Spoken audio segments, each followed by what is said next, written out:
വളരെ രസകരമായിട്ടാണ് അദ്ദേഹത്തിൻ്റെ ആർഗ്യുമെന്റ് എനിക്ക് തോന്നുന്നത്. കാരണം അദ്ദേഹം പറഞ്ഞ ഒരു പദ്ധതിക്ക് ഞങ്ങൾ എതിരല്ല, പക്ഷെ എല്ലാ പദ്ധതിയും ഞങ്ങൾ എതിർക്കുമെന്നുള്ളതാണ് പ്രതിപക്ഷ നേതാവിലൂടെ കേരളത്തിലൂടെ പറയുന്നത്. ഇപ്പം ഇന്നലെയാണ് ഒരു ഹൈക്കോടതിയുടെ ഒരു വിധി പ്രസ്താവന പുറത്തു വന്നത്. കെ ഫോണിനെതിരെ പരാതിയുമായി പോയതാണ്. എന്താണ് അദ്ദേഹം പറഞ്ഞത്? പബ്ലിസിറ്റി മാനിയാണോ എന്ന് പരിശോധിക്കണമെന്നാണ് ഹൈക്കോടതി പ്രതിപക്ഷ നേതാവിനോട് ചൂണ്ടിക്കാട്ടിയത്. അപ്പോൾ അദ്ദേഹത്തിൻ്റെ നിലപാടെന്താണ്? ഈ പദ്ധതി എതിർക്കുമെന്നുള്ളതാണ്. കെ സുധാകരൻ KPCCയുടെ പ്രസിഡന്റായിരിക്കുന്ന ഘട്ടത്തിലാണ് കേരളത്തിൽ അങ്ങോളം ഇങ്ങോളം കുറ്റിപറിക്കലായിരുന്നു പ്രധാനപ്പെട്ട സമരം. കേരളയിലിട്ട കുറ്റി ഞങ്ങൾ പറിക്കും, കുറ്റിപറിക്കൽ ഒരു സമരമാക്കി മാറ്റിയവരാണ് വളരെ രസകരമായിട്ടുള്ള സ്റ്റേറ്റ്മെന്റ് നടത്തുന്നത്.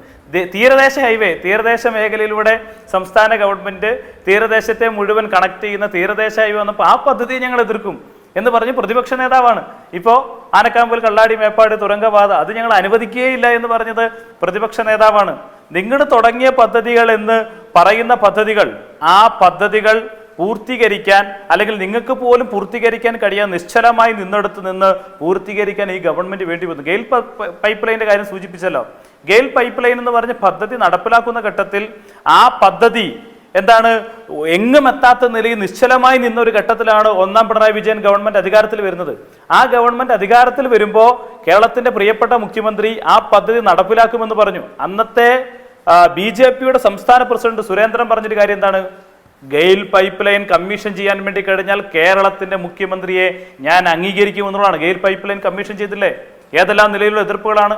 ഇപ്പോൾ ഞാൻ താമസിക്കുന്ന എൻ്റെ മണ്ഡലമായ തിരുവമ്പാടി മണ്ഡലത്തിൽ നടു റോട്ടിലാണ് സമരം നടന്നത്. ടയർ കൂട്ടിയിട്ട് കത്തിച്ച് നിസ്കരിച്ച് നടു റോട്ടിൽ നിസ്കരിച്ച് അതിനെ എന്താണ് മറ്റൊരു മേഖലയിലേക്ക് കൊണ്ടുപോകുന്ന നിലയിൽ പോലും സമരം നടത്തിയതിന് നേതൃത്വം നൽകിയവരാണ് ഇവർ.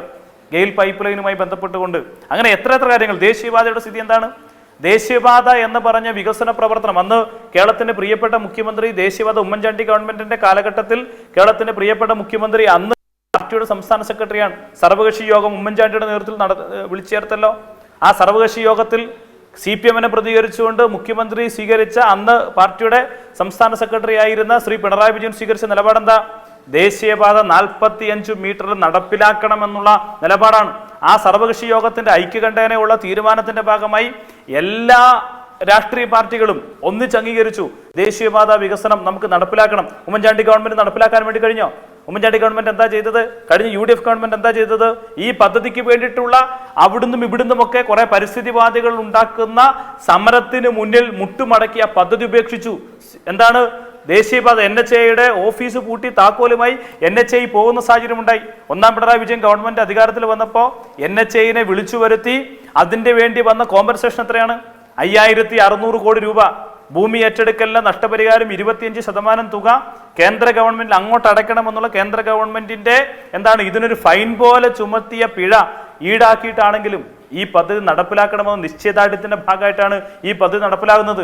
ദേശീയപാതയുടെ നിർമ്മാണ പ്രവൃത്തി നടത്തുമ്പോൾ അവിടെ കുണ്ടുണ്ട്, കുഴിയുണ്ട് എന്ന് പറഞ്ഞിട്ട് ചർച്ച ചെയ്യുന്നതാണ് കാണിക്കുന്നത്. 600 കിലോമീറ്ററോളം വരുന്ന ദേശീയപാത 400 മീറ്ററും ഈ ഡിസംബർ മാസം 25-ാം തീയതി ആകുന്നതിന് കമ്മീഷൻ ചെയ്യാൻ വേണ്ടി പോവുകയാണ്. ആ പദ്ധതി നടപ്പിലാക്കാൻ ആവശ്യമായ ഇച്ഛാശക്തിയോട് കൂടിയിട്ട് നിലപാട് സ്വീകരിക്കുകയാണ്.